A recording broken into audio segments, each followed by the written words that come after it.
Here is how to find your deleted Google Chrome search history. So go ahead and open your Google Chrome application on your mobile device.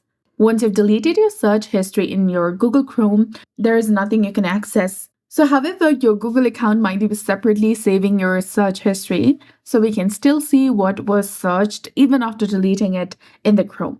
So to do this, you need to tap on your profile picture icon in the top right corner of your screen and scroll all the way down and tap on Manage Your Google Account. On the My Account page, you'll get the option of Data and Privacy. Go ahead and tap on that. Now scroll down and there you'll get the option of Web and App Activity. In my case, it is paused, but if in your case, if it's not paused, you can go ahead and switch on and see your activity. Click on it, then scroll down, tap on Manage All Web and App Activity, and you'll be able to see all of your search history even though you have deleted it from Chrome. Just sign in with the same Google account you use on Chrome, and you can access your account settings to view your search history.